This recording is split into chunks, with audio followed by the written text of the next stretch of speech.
On November 11th, 2020, MO3 was tragically shot and killed in broad daylight on a Dallas freeway. For a long time, Yella Beezy tried to stay away from the situation, even pretending he did not know who MO3 was. After we did an interview, he was asked about MO3, and he replied, "Who is MO3? I do not know who that is." But now, in 2025, it is clear that Yella Beezy knows exactly who MO3 is, as he is now facing serious charges for capital murder. There are even rumors on the streets that MO3's brother might have already taken revenge behind bars. In this video, we will explain what really happened, what might have been hidden, and why Yella Beezy might not be able to escape this situation without facing serious consequences. The Dallas rap scene changed a lot when Yella Beezy was arrested on March 20th, 2025, and charged with capital murder. The streets have been talking since 2020 when MO3 was killed, but no one expected Yella Beezy to be facing such serious charges. The district attorney is not playing around with this case. They are saying that Yella Beezy put a price on MO3's head, offering money for someone to kill him. This case is still ongoing, and things are not looking good for Yella Beezy. As more rumors spread, it seems like this situation could become much worse for him. The truth about what really happened could change everything, and it looks like Yella Beezy is in deep trouble. Yella Beezy is facing serious charges after allegedly hiring a hitman named Ken White to kill MO3. When Beezy was arrested and taken to Dallas County Jail, his bail was set at a huge $2 million. That is a lot of money, even for someone like him, who has been showing off his wealth in the rap game. The prosecutors claim that Beezy took out $40,000 in cash just days after MO3's death, and they believe that money was paid to the shooter after the job was done. The scene at the courthouse was full of tension. Beezy's team strongly argued that he is innocent, while MO3's fans demanded justice for the rapper who was killed. The news of Beezy's arrest spread fast, especially when DJ Academics posted about it. The story quickly got over 2 million views. Rumors began spreading that one of MO3's brothers might be in jail and had somehow gotten himself booked to confront Beezy. People said that MO3's little brother, called Lud by some, had come after Beezy in jail. These rumors gained a lot of attention, especially on social media. But things started to look unclear. According to MO3's obituary, his brothers are Corey Simpson, Jason Brown, Ahmad Noble, and another brother who goes by the stage name Kogati. None of them are known as Lud, which makes the jail confrontation story sound questionable. After Beezy was arrested, his lawyers worked hard to reduce his bond. In a surprising move, they brought in Beezy's grandmother to speak at his bond hearing. She quickly went viral when she told the court he made that $2 million. When the prosecutor pointed out that being able to pay is different from choosing not to, Beezy's grandmother responded, "But I know you don't want to be in here, so I know he could afford to be." This strategy worked. On March 28, 2025, after just 8 days behind bars, Beezy was released on a reduced bond of $750,000. He was also placed under house arrest and banned from contacting witnesses. When Beezy left jail, there were no visible signs of him being injured or attacked, which went against the rumors that he had been jumped. However, the revenge story kept gaining traction online because it fit into the street code of justice. In the streets, if someone kills your brother, you are expected to get revenge. Some people seem to want the revenge story to be true, even if it might not be. However, there is no real proof that any confrontation happened in jail. High-profile prisoners like Beezy are usually placed in protective custody to avoid these types of situations. If something serious had occurred, it would have likely impacted his bond hearing or led to more charges. What we do know is that MO3's brothers have stayed quiet compared to their famous sibling. Kogati, for example, has released tribute songs like Los Tip MO3, focusing on his grief through music rather than publicly talking about revenge. Meanwhile, MO3's mother, Nicole Williams Noble, posted on Facebook after Yella Beezy's arrest, simply saying, "Justice." After MO3's death in 2020, his family has been looking for justice through the legal system. His mother even said, "For my baby," which shows they are focused on getting closure in court, rather than taking revenge. This situation has shaken up the Dallas rap scene, especially when Yella Beezy was released on bond. People's reactions were split. Some felt that the justice system had failed, while others pointed out that bond does not mean someone is guilty or innocent. It is just part of the process. The big question now is whether MO3's brothers would risk their own freedom to get revenge. In many communities, when someone close to you is taken from you, it is expected that you get revenge. This idea creates a perfect environment for rumors about revenge, even if they are not true. It is also important to remember that Dallas has its own rules when it comes to beef. Unlike cities like Atlanta or New York, Dallas' rap scene is not as widely known, so local beefs carry even more weight. Both MO3 and Yella Beezy were well loved in the city, and their conflict divided people's loyalties. Looking at what MO3's brothers have done since his death, they have not publicly called for revenge. Instead, they have worked on keeping his memory alive through music and social media tributes. This does not mean they do not feel hurt or angry, but it shows that they have been careful with how they act in public. Legally, the situation is very serious. Yella Beezy is facing capital murder charges, which could lead to the death penalty in Texas. Since the legal process is already in motion, MO3's family may feel that they are getting justice in the courts, so there is no need for extra violence. There is also a financial side to all of this. MO3's album, Shada's Forever, did very well on the Billboard charts, showing that his influence is still strong. His brothers, who are likely the main people handling his legacy, probably want to focus on that rather than taking actions that could endanger their own freedom. After Yella Beezy was released on bond, he has been keeping a low profile while under house arrest. He has not directly talked about the rumors of what happened in jail, which is interesting. If nothing had happened, he might have quickly denied the stories. His silence could be because of legal advice or just a strategy to avoid stirring up more attention. It is also worth noting that this is not Beezy's first time dealing with the law. Over the years, he has had several legal problems, including charges for carrying weapons, drug possession, and even child endangerment and sexual assault. The sexual assault charges were later dropped. He is also facing a lawsuit from MO3's manager, Brandon Rainwater, who is suing Beezy for an alleged assault outside a Dallas club. This long history of legal issues makes some people more likely to believe rumors about jail confrontations, as it fits the pattern of trouble he has had before. But the current murder charge is the most serious legal trouble Beezy has faced. According to court papers, prosecutors say that Yella Beezy hired a hitman named Sheen White to kill MO3 and paid him for it.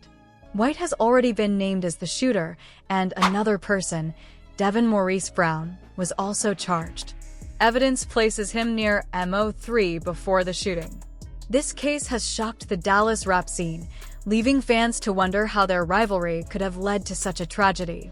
The beef between MO3 and Yella Beezy was not just social media drama. It was a real, dangerous rivalry with deadly consequences. Both men were major figures in Dallas, especially in the Oak Cliff neighborhood, but they came up in different ways.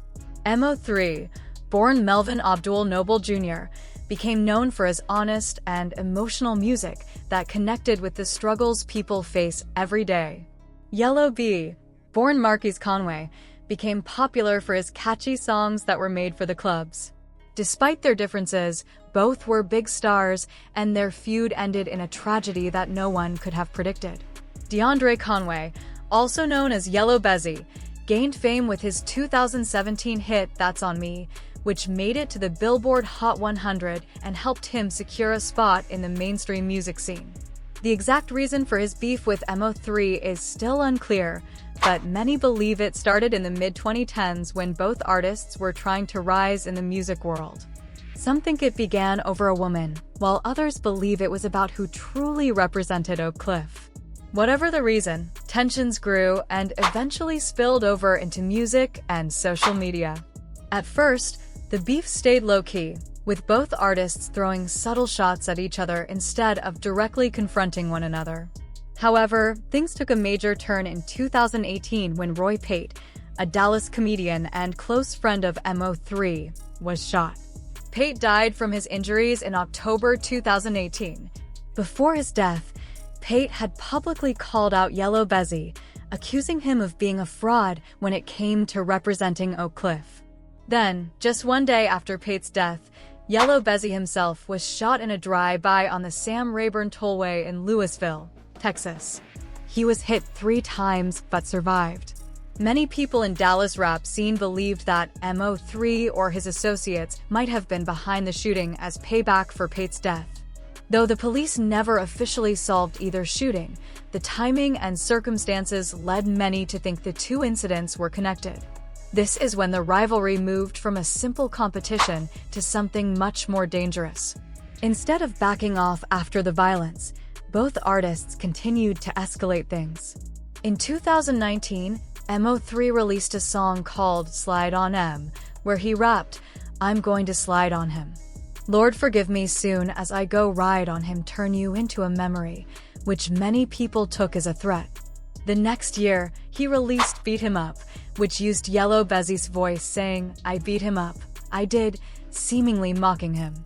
Although both rappers tried to downplay the situation, their actions told a different story. In a now famous interview, Yella Beezy claimed he did not know who MO3 was, saying, "I interviewed MO3. Who? MO3, I do not know who that is." When asked more about it, Beezy insisted, "I know everybody from my scene, but him." This seemed like a way to undermine MO3 by pretending he was not even a big deal. But in hindsight, this dismissive attitude seems much darker. Tensions kept rising, and in February 2020, Yella Beezy was allegedly involved in an assault on MO3's manager, Brandon Rainwater, at the VLive strip club, leading to a $1 million lawsuit. The conflict was now between not just the two artists, but also their teams and managers. Then, on November 11, 2020, the tragic day that changed everything, MO3 was gunned down on Interstate 35 in Dallas in broad daylight.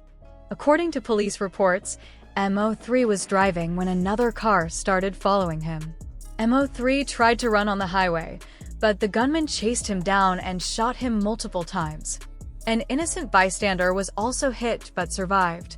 The fact that this happened in broad daylight on a busy highway shocked fans and artists. It was clear that this was no random act, it was a targeted hit. In December 2020, police arrested Cohen Dantrell White and charged him with the murder of MO3. Then, in April 2021, a second suspect, Devin Maurice Brown, was also indicted. But the biggest surprise came in March 2025, when Yella Beezy was arrested and charged with capital murder for allegedly hiring White to kill MO3. This news shocked even those who had been closely following the beef. While many had suspected Beezy's involvement, no one expected formal charges to come almost 5 years after the murder. There are a few reasons why this happens. First, many rappers come from places where violence is a normal response to being disrespected. This attitude continues into their music careers, where even a small insult or diss track can lead to real-world violence. Second, social media has made these beefs much worse. Before the internet, disputes could take months to grow, with artists responding through interviews or albums. Today, just one tweet or Instagram post can instantly cause more problems, with fans adding fuel to the fire by commenting and sharing. The MO3 and Yella Beezy beef, for example, unfolded live on social media, making it hard for either artist to back down. Another reason this happens in hip-hop is the pressure to stay true to the tough persona rappers present in their music. Unlike pop or rock stars, rappers are often expected to live up to the hard image they create in their songs. This can make artists feel trapped, where backing down from a conflict seems like weakness, which could harm their careers. As a result, Many rappers get stuck in a cycle of escalation, making the situation worse. These situations raise important questions about who is responsible. Are the artists to blame for starting or continuing these conflicts? Do record labels have a part in promoting and making money from these fights? And do fans make it worse by celebrating and spreading the drama? There are no easy answers, but the tragic deaths show that everyone in the hip-hop world needs to rethink how they deal with beefs. Now, looking at MO3 and Yella Beezy, their story shows how personal beefs in hip-hop can hurt not only the artists, but also their families, fans, and communities. MO3's death at just 28 years old ended a promising career. His posthumous album, Shotas for Ava, even reached number 36 on the Billboard 200, showing that he still had a lot of potential left. His family still feels the pain of his loss. His mother's post on Facebook after Yella Beezy's arrest, saying "Justice for my baby," shows how much this has hurt her. For Yella Beezy, his career has also been changed forever. Once known for hits like "That's on Me," he now faces capital murder charges that could lead to the death penalty in Texas. His case shows how quickly things can go wrong in the hip-hop world, especially when street conflicts are involved. The Dallas rap scene has been deeply affected by the feud. As Yella Beezy admitted, the death of MO3 led to divisions where artists felt they had to pick sides. This made it harder for Dallas to grow a strong music scene that could get national attention, like cities such as Atlanta, Houston, or Chicago. Even though Yella Beezy denied being responsible, he recognized the negative impact the situation had on the city's music scene. When comparing MO3's death to other deadly rap beefs, the thing that stands out is the alleged planning behind it.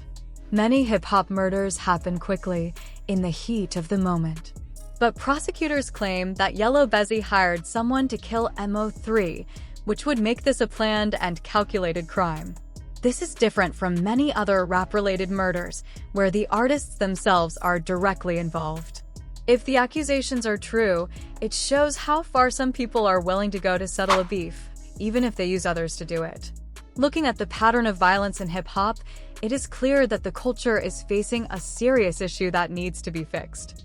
Some people in the music industry have tried to help before things get out of hand. J. Prince, the founder of Rap-A-Lot Records, has stepped in to stop conflicts, like the one between Drake and Pusha T, before they got worse. Former rivals like Snoop Dogg and Suge Knight have also spoken about how damaging these beefs can be, especially after seeing the deadly outcomes of the East Coast-West Coast rivalry in the 1990s. Over time, many artists regret the conflicts they once thought were important. Newer artists like J. Cole and Kendrick Lamar have also spoken about the need for change, showing that, hopefully, the industry can learn from its mistakes. J. Cole has used his platform to talk about the harmful side of rap feuds, especially in his song 1985. In this song, he warns younger rappers about the long-term consequences of getting involved in conflicts and seeking attention. It is really sad how many of these deadly feuds start from small issues and end up getting out of control. In many cases, like the situation with MO3 and Yella Beezy, the problem could have been solved with a simple conversation or with help from respected people in the industry to mediate. The pressure to keep street credibility and the fear of being seen as weak often stop people from resolving these problems peacefully. One person on Reddit pointed out, there needs to be some kind of program for rappers when they sign their deals. Too many ruin their lives and the lives of others because they cannot leave the streets behind. This shows how hard it is for artists to balance their commercial success with the expectations of their past lives on the streets. In Yella Beezy's case, his big hit, That's on Me, had put him on the path to mainstream success, with features from artists like Chris Brown. But the fact that he is accused of possibly organizing a hit shows how strong the pull of street conflicts can be, even for people who have made it in the music world. The investigation into MO3's death is still going on, and new information keeps coming out.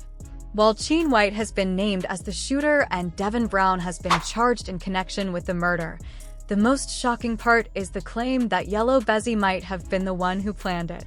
This kind of behind-the-scenes action reminds people of the unsolved murders of Tupac and Biggie, where questions about who ordered the killings are still unanswered, even many years later. Fans' reactions to these events have been as divided as the loyalties in the hip-hop world. After Yella Beezy's arrest, social media exploded with comments of shock and calls for justice. On platforms like X, formerly Twitter, some people said things like, "Damn, man, MO3 was really going somewhere.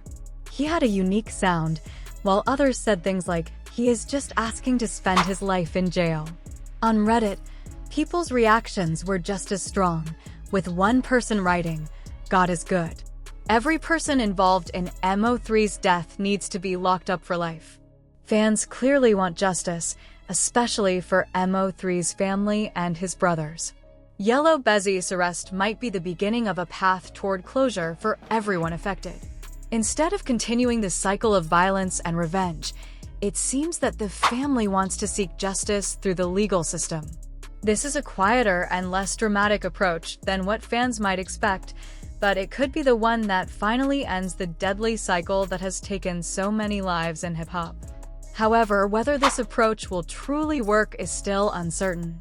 In the streets, nothing is ever certain, and the road to peace is often long and complicated. Thank you for watching. If you liked this video, click on one of the boxes on your screen to watch more content like this.